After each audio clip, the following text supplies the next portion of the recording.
이거 법률 지문이죠. 법률 지문은 근데 여태까지 기출에 너무 많이 나와가지고 이게 패턴이 다 비슷하더라고요. 저도 보니까. 이거는 완전 2020 구모랑 진짜 비슷해요. 2020 구모를 풀어본 사람이면 와 이거 그거랑 비슷한데? 이렇게 생각할 수 있어요. 자, 사유재산 제도 하에서는 누구나 자신의 재산을 자유롭게 처분할 수 있다. 그렇죠. 그러나 기부와 같이 어떤 재산이 대가 없이 뭐 이렇게 할 경우에는 의사와 무관하게, 무상처분자와 무상취득자의 의사와 무관하게 자유롭게, 이거 워딩 대비되는 거 보여요? 그러니까 첫 문장에서는 원칙은 이래요. 사유재산 제도라는 이 제도의 원칙은 이런데, 그러나 어떠한 예외 상황에서는 이게 안 될 수가 있다. 이 원칙이 안 지켜질 수 있다. 라고 써 있는 거죠. 이 원칙 예외, 이것도 법률 지문에서 많이 나와요. 2021 구모에 나온 지문인데, 이거 행정입법 문제. 여기서도, 자, 원래 보이죠, 원래. 이게 원칙이잖아요. 행정규칙은 원래 이런 거예요.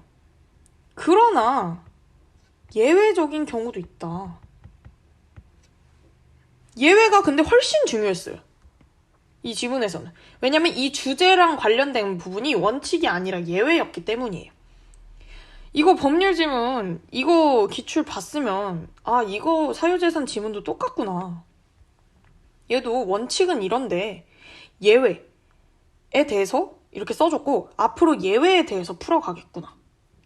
이거를 예측할 수 있어야 돼요. 기출을 많이 본 사람은. 그래서 그 결과가 번복될 수 있다. 여기까지는 그런 내용이고, 무상처분자가 사망하면 상속이 개시되고 유류분권을 행사할 수 있기 때문이다. 이거 이유죠, 이유. 예외가 성립되는 이유. 여기도 문제화되진 않았는데 법률 과정에서는 순서가 좀 중요하거든요. 어떻게 뭐가 먼저 일어나면 뭐가 일어나고 그 다음에 뭐가 일어날 수 있다. 여기도 무상처분자가 사망하면 상속이 개시돼요. 이거 문제로 나오면 틀릴 사람 많았을 거예요, 아마. 그러니까 사망이 먼저냐, 상속 개시가 먼저냐, 이런 것도 꼼꼼히 잘 봐줘야 돼요. 그래서 이때 무상처분자는 피상속인이 되고 뭐 권리와 의무는 상속인에게 이전된다. 설정해준 거죠. 너는 수험생이고 법률에 대해 잘 모를 거니까 그냥 이렇게 설정을 해주면 된다. 그래서 유류분은 피상속인의 무상처분 행위가 없었다고 가정할 때 상속인들이 상속받을 수 있었을 이익 중 법으로 보장된 부분이다. 그러니까 말이 길고 되게 복잡하죠. 근데 이거 기준으로 앞뒤로 끊어 읽어보세요. 무상처분 행위가 없었다고 가정해요. 일단 이거 전제예요, 전제. 안 줬다고 할 때 원래 내 거였을 거 아니야. 그러면 그 상속인들이 받을 수 있었던 이익, 원래 내 거였을 그 이익 중 법으로 보장된 부분. 그러면 이 말은 그 이익이 이만큼 있으면 법으로 보장된 부분이 있고 법으로 보장되지 않은 부분이 있다는 거예요. 이거 너무 중요한데 부분과 전체 나눠서 보는 거 너무 중요해요. 이거 문제로 나오잖아요. 여기 10번 문제 나왔잖아요. 유류분권이 보장되는 범위는 유류분 부족액의 일부에 한정된다? 유류분 부족액이 아직 안 나오긴 했지만 유류분 부족액의 일부가 아니라 상속인이 무상처분 행위가 없었다고 가정할 때 상속받을 수 있었던 이익 중 일부에 한정되는 거예요. 이거 틀렸잖아요. 그래서 10번 정답이 이렇게 나오는 거예요. 이거 부분과 전체. 이거 안 보면 그냥 틀리는 거예요. 사소하지만 사소한 게 아닙니다, 사실. 만약 뭐 한 명뿐이라면 이거 예시 들어주는 거죠. 근데 이 예시가 나중에 여러분 보면 알겠지만 보기 문제랑 그대로 연결됩니다. 이 예시 문제 보기랑 연결되는 거 2020 구모 30번 문제. 이거 소유 점유 지문 아시나요? 이거 보기 갑을병 이거 지문에 나왔던 ABCDE랑 비슷한 사례들이에요. 그래서 지문에 나온 예시가 있으면 그거 법률 지문에서는 특히 보기 문제랑 너무 많이 연결이 되니까 예시 이런 거 허투루 보시면 안 됩니다. 그리고 여기 부분과 전체 이것도 기출 예시 들어드리면 2022 육모 그 DNA 시료 그 문제 있어요. 프라이머는 표적 DNA의 일부분과 동일한 뭐 염기서열로 이루어져 있다라고 이게 지문에 써 있거든요. 그게 14번 문제 1번 선지 정답으로 나왔습니다. 뭐 프라이머에서는 표적 DNA의 일부분과 동일한 염기서열을 찾을 수 없다. 뭐 이런 식으로 나왔거든요. 이거 부분과 전체도 많이 나오는 패턴 중에 하나니까 잘 기억을 해두시고요. 그래서 상속인이 상속받을 수 있었을 이익은 상속 개시 당시에 피상속인이 가졌던 재산의 가치에, 자, 상속 개시 당시, 이 말 위에 나왔죠? 사망 후라고 치환해서 읽어줄 수 있어야 됩니다. 사망 후에 피상속인이 가졌던 재산의 가치, 피상속인도 사망자로 입혀서 읽어줄 줄 알아야 돼요. 왜냐면 여기 써있잖아요. 무상처분자는 피상속인이 된다. 무상처분자. 법률지문은 용어가 어렵기 때문에 이렇게 풀어주는 거 하나하나 입혀서 읽어줘야 돼요. 가졌던 재산의 가치에 이미 무상취득자에게 넘어간 재산의 가치를 더하여 산정한다. 여러분 더하기 다 배웠죠? 상속 개시 당시에 피상속인이 가졌던 재산의 가치 더하기 이미 넘어간 재산의 가치. 이게 상속인이 상속받을 수 있었을 이익. 여기 첫 문장에서 나왔던 이거예요. 이거의 의미를 지금 여기 와서 풀어준 거예요. 알겠죠? 이게 문단 간 연결도 중요하지만 한 문장부터 붙여 읽으세요. 문장을 붙여 읽어야 여기 첫 문장에서 써준 거 여기 와서 풀어준 거 깨달아야 돼요, 여러분. 아, 그러면 이 중에 법으로 보장되는 부분이 있고 보장되지 않은 부분이 있구나. 그 보장되는 부분을 유류분이라고 하는구나. 그래서 유류분은 상속인들이 기대했던 이익을 보호하기 위한 것이기 때문이다 라고 이유를 부연설명처럼 붙여줬죠. 앞에 가나지문에서도 이유를 이런 식으로 부연설명으로 뒤에 뭐뭐하기 때문이다 라고 슬쩍 붙여준 거 있잖아요. 근데 부연설명까지 잘 기억해야 되는 게 국어 문제입니다, 여러분. 이거 문제로 나와요. 12번 아직 기억을 안 읽어서 그렇지만 유류분의 취지에 비추어 상속 개시 당시의 시가를 기준으로 해야 된다 라고 써있는데 이거 정답이 2번이거든요. 유류분은 피상속인이 재산을 무상처분하지 않은 것으로 가정하여 산정되기 때문이다. 이거 이유 여기 나오잖아요.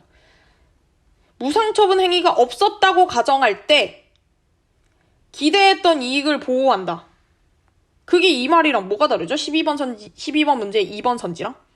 그래서 부연 설명까지 잘 읽어야 된다. 이유나 전제에서 지금 정답이 나온 거예요. 그래서 이 기억의 이유로 가장 적절한 것을 고르라고 했다고 기억 근처만 살피는 친구는 이 문제 절대 못 풉니다. 12번. 밑줄이나 빈칸, 네모박스 문제 주변을 봤는데도 답이 안 나와. 그러면 무조건 다른 데서 찾아야 됩니다. 내가 여기서 안 나온다고 여기 계속 읽고 있으면 무슨 시간 낭비죠, 그게? 다음 문단. 피상속인이 개시 당시에 가졌던 재산으로부터 상속받은 이익이 있는 상속인은, 그러니까 이 피상속인 또 무상처분자로 어려우면 계속 입혀서 읽어주세요. 무상처분자가 상속 개시 당시 사망 후에 가졌던 재산으로부터 상속받은 이익이 있어. 상속받은 이익이죠. 이미 받은 거죠. 이미 받은 이익이 있는 상속인은 유류분에 해당하는 이익의 일부만 반환받을 수 있다. 일부, 부분과 전체. 또 나오네. 얘는 보기 문제 사실 구현이 되죠. 그러면 유류분이 이 법으로 보장된 이 부분이었잖아요. 이거에 또 일부만 보장받을 수 있다는 거예요. 이게 전체가 아니라. 그래서 유류분에 해당하는 이익에서 이 까만색으로 빗금침 이 부분에서 이미 상속받은 이익, 이 파란색이 아닌 이외의 영역, 그거를 뺀 값인 유류분 부족액. 그래서 유류분 부족액이라는 개념의 개념 정의를 공식의 방식으로 지금 써준 거죠. 그래서 공식 관계식, 이거는 공식 관계식 중요한 거 모르는 사람 있나요? 이거 모르면 그냥 수능 보지 마세요. 그래서 유류분 부족의 가치는 뭐 금액으로 계산되지만 항상 돈으로 반환되는 것은 아니다. 항상 뭐뭐는 아니다. 항상 뭐뭐이다. 이거 둘 다 중요해요. 항상인 것과 항상 뭐뭐가 아닌 것 둘 다 중요합니다. 그래서 항상 돈은 아니래요.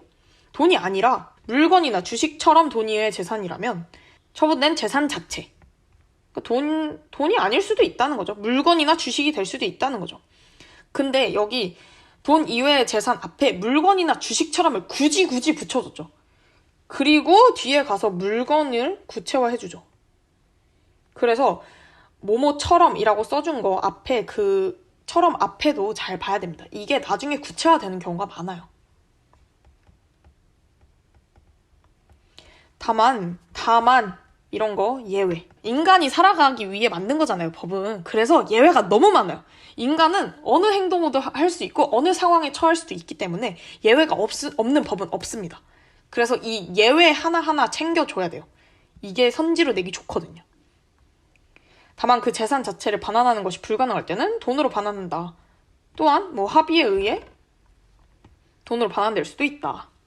그냥 예외 이렇게 체크하고 넘어가고요. 케이스 분류해주는 거죠. 가지치기. 그래서 원래 돈 이외 이런 식으로 가지치기를 했다면 돈 이외면 사실 원칙은 그 재산 자체가 되지만 예외가 두 가지 있는 거죠. 합의에 의해서 할 수도 있고 불가능한 경우 그 재산을 이미 팔아버렸어. 그러면은 이런 식으로 가지치기를 내가 머릿속에서 하든 손으로 써주든 어쨌든 해야 돼요. 예외 케이스 분류 안 하면 이거 다 꼬여서 법률 지문 여러분 법조인 아니잖아요. 법조인 아닌데 이거 케이스 분류 알아서 된다고요? 절대 안 됩니다. 그래서 무상처분된 재산이 물건이라면 돈 이외 중에 이 물건 주식 있었잖아요. 이 중에 물건을 구체화하는 겁니다. 어떤 형태로 이루어질까 궁금하잖아요. 반환해야 할 유류분 부족액이 무상처분된 물건의 가치보다 적다면 유류분 부족액이 무상처분된 물건의 가치보다 적어요. 만약에 내가 맥북을 팔아서 500을 얻었는데 유류분 부족액이 200밖에 안 돼.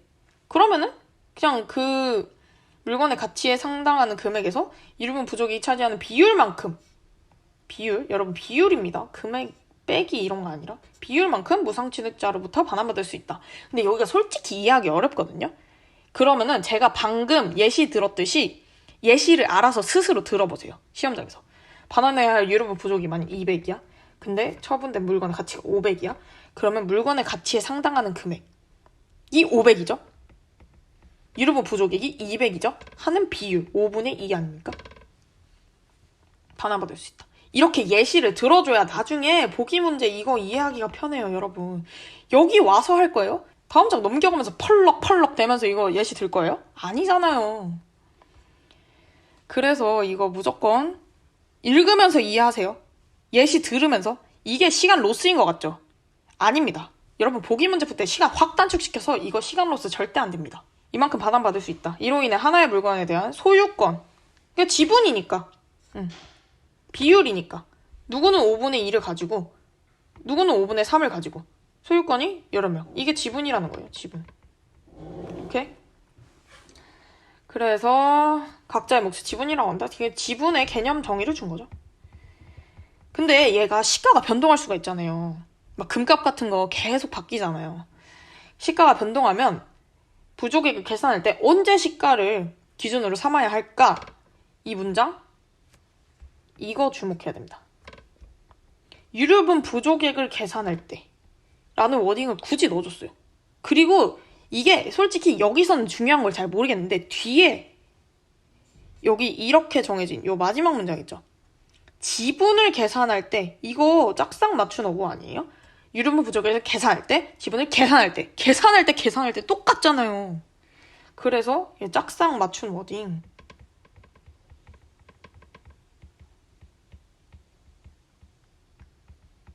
이거 무조건 케이스 분류 해줘야 돼요. 여러분 이거 케이스 분류 안 하면 그냥 보기 문제 다 틀립니다. 이거 문제 내려고 쓴 거예요. 이 마지막 문단. 이거 복잡하잖아요. 애들 무조건 유류분 부족액이랑 지분 안 나누겠지. 그러면 보기 문제 애들 다 헷갈리고 다 털린다. 평가원 이렇게 생각하고 문제 냅니다. 그러면 안 되잖아요. 그거에 당하면. 우리가 털어줘야죠. 그래서 유류분 부족액을 계산할 때는 유류분의 취지에 비추어 아까 취지 뭐였죠? 상속인이 기대했을 법한 이익 그거를 이렇게 나누는 거잖아요. 취지에 비추어 상속 개시 당시 사망 후 왜냐면 아까 얘도 위에서 이해를 할 수 있는데 피상속인의 무상처분 행위가 없었다고 가정을 했잖아요. 없었다고 가정을 했으니까 얘가 사망 당시 시가를 기준으로 하는 게 당연하죠. 그래서 이 전제와 이유를 꼼꼼히 씹어서 이해를 한 사람은 마지막에 유류분의 취지에 비추어 이것도 당연히 이해가 되는 거예요. 근데 이거를 이해를 안 하고 그냥 대충 넘어갔다. 그러면 취지가 뭔데? 취지가 뭔데 왜 상속개시 당시의 시가를 기준으로 하지? 이런 이상한 궁금증이 나오게 되는 거죠. 그래서 문당 간 연결 너무 중요하다. 다만 그 물건의 시가 상승이 무상취득자의 노력에서 비롯되었으면 이때는 무상취득 당시의 시가를 기준으로 해야 된다. 그래서 이렇게 정해진 유류분 부족액. 여기 보여요? 정해진 유류분 부족액. 그러면 유류분 부족액을 정하는 게 먼저라는 거예요. 여기서도 순서 단계가 있는 거예요. 아까 사망 후에 상속 개시를 한다 그랬죠. 이거 순서, 작은 순서 놓치면 안 되듯이 유류분 부족액을 정하고 지분을 계산하는 거예요. 이거를 순서를 안 잡아놓으면 여러분 보기 문제 다 틀립니다. 무조건. 지분, 유류분 부족액 다 헷갈리잖아요. 아니 용어도 어려운데 유류분이 뭔지도 오늘 처음 알았잖아요. 여러분. 그래서 지분을 계산할 때는 시가상승의 원인이 무엇이든 상속 개시 당시의 시가를 기준으로 해야 돼. 이거는 항상 이런 거 중요하다 그랬죠. 11번? 뭐 11번이야. 쉽죠? 케이스 분류하는 거잖아요. 이거. 물건이 한 개이면, 뭐 물건이 반환되는 경우, 반환할 수 없게 되면, 요구하더라도 어떠한 경우에 어떠한 결론이 나오냐 이걸 물어보는 거잖아요. 이거 정답 4번이잖아요. 이거 여기서 나왔잖아요. 위치 너무 가깝네. 합의로 한다니까요. 물건 대신 돈으로 반환하라고 요구하더라도 물건으로 반환하고 싶으면 물건으로 반환하는 거죠. 합의가 안 된 상태잖아요, 이거는. 그래서 예외의 경우 잘 체크해서 보면은 11번도 어렵지 않게 풀 수 있다. 자, 보기 문제는 아까도 얘기했지만 여기 예시 있잖아요. 이거랑 연결되고 이 마지막 케이스 분류 여기랑 중요하게 연결이 됩니다. 그래서 보면 사망했다. 여기서 상속 개시가 됐다는 걸 파악을 해야 되고요. 자녀인 병만 있다. 이게 2분의 1이라는 지문에 나온 그 정보 활용을 해야 됩니다. 그리고 시가가 다르잖아요. 이걸 왜 다르게 줬겠어요? 이 마지막 이거 이용하라는 거예요. 그래서 이거를 보기를 읽을 때 먼저 정리하고 들어가면 좋겠어요, 저는. 여러분이. 그러니까 선지를 읽으면서 판단하면은 너무 헷갈리거든요? 그리고 심지어 여기 케이스가 두 가지 있잖아요. 유류분 부족액을 계산하는 것과 지분을 계산하는 것. 그래서 이것도 헷갈리고 막 어떻게 계산해야 되는지 계산법도 헷갈리고 그러기 때문에 저는 이런 데 공식이 필요하다. 만약에 그러면 써놨어요. 여기서 필요한 공식이 지분 공식이잖아요. 물건 가치 분의 부족액. 이런 거 써놓고 그러면 이거 나눠졌잖아요. 무조건 여기 마지막 문단에서 시가상승이 무상취득자의 노력에서 비롯되었으면 비롯되지 않았으면 이걸 나눠놨다는 게 이렇게 문제를 낼 거라는 거예요. 그래서 을의 노력에서 비롯되지 않음 이런 식으로 나눠서 보면은 을의 노력에서 비롯되었을 때는 소유 그러니까 무상취득 당시죠. 그때를 기준으로 유류분 계산을 해야 되는 거예요. 이때를 기준으로 유류분. 그리고 을의 노력이 들어가지 않았을 때는 사망, 즉 상속 개시. 이때는 이때를 기준으로 유류분 계산을 하고 지분도 이때를 기준으로 계산해요. 지분은 노력과 상관없이 상속 개시 당시의 시가를 기준으로 한다고 써있잖아요. 그래서 이거를 미리 적어놓고 들어가야 쉽습니다. 그러니까 소유 무상취득 당시가 300이고 이때가 700이죠 지금. B 물건은 받고 있는 거죠. 그러니까 부족액은 원래 유류분, 법적 유류분으로 보장된 금액에서 100을 빼야 부족액이 나오는 거예요. 이런 것도 적어두고 들어가세요. 인간이 적은 걸 눈으로 볼 때랑 머리랑 생각할 때 많이 다릅니다. 그래서 A 물건의 시가상승이 을의 노력과 무관한 경우 이것도 중요하지만 이게 2번 케이스라는 거를 파악하는 것도 중요하지만 유류분 부족액을 계산하는 거다. 1번 선지에선 그걸 파악하는 것도 중요해요. 그래서 유류분 부족액은 700 더하기 100 나누기 2 해서 400인데 유류분 자체가 거기서 100을 빼야 되니까 300 맞는 거죠. 그리고 의뢰 노력과 무관한 경우 유류분 반환의 대상은 지분. 얘는 지분에 대해서 물어보고 있어요. 그래서 이 정보는 상관이 없는 거예요. 얘가 의뢰 노력과 무관한 경우, 의뢰 노력으로 상승한 경우 지분은 똑같이 나오는 거예요. 그래서 요거를 파악하고 들어가는 게 이 문제의 포인트다. 문제 어려웠던 거는 인정하는데 이거를 케이스를 잘 분류해서 지문을 읽은 사람은 틀릴 만한 건 아니다.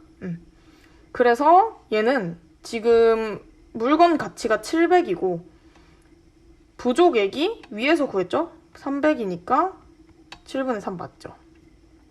의뢰 노력으로 상승한 경우 유류분 부족이니까 이거 정보 의미 있죠? 1번 케이스예요. 그러면은 얘는 300 더하기 100 나누기 2 해서 200이 나오는데 100 빼니까 100 맞죠? 의뢰 노력으로 상승한 경우 지분. 지분은 이거 정보 필요 없다 그랬어요. 지분은 무조건 700이에요. 그래서 물건 가치가 700이고 부족액이 100이니까 3분의 1이 아니라 7분의 1이 나와야 돼서 4번이 정답입니다. 그리고 5번. 물건의 시가가 뭐 상승하든 안 하든 상속 개시 당시 소유했던 재산으로부터 병이 취득할 수 있는 이익은 동일하다. 이거는 그 전제 있잖아요. 부연 설명. 거기서 나온 거예요. 전제, 이유. 왜냐면 무상처분행위가 없었다고 가정할 때 상속인들이 상속받을 수 있었던 이익 중 법으로 보장된 부분이다. 그리고 뭐 기대했던 이익을 보호하기 위한 거다. 라고 이렇게 써 있으니까 이것도 부연 설명에서 나온 선지인 거죠, 5번은. 5번은 사실 계산하는 선지가 아니라. 그래서 13번 문제도 이렇게 풀린다. 어이없이. 그러니까 마지막 문단에 정보를 엄청나게 투척하잖아요. 그 마지막 문단에 투척한 정보를 네가 깔끔하게 정리했냐? 마지막까지 정신 잃지 않고 그 케이스 구분 똑바로 했냐? 그건 물어보는 문제입니다. 유류분 부족과 지분 이것만 구분하면 맞출 수 있는 그런 문제입니다.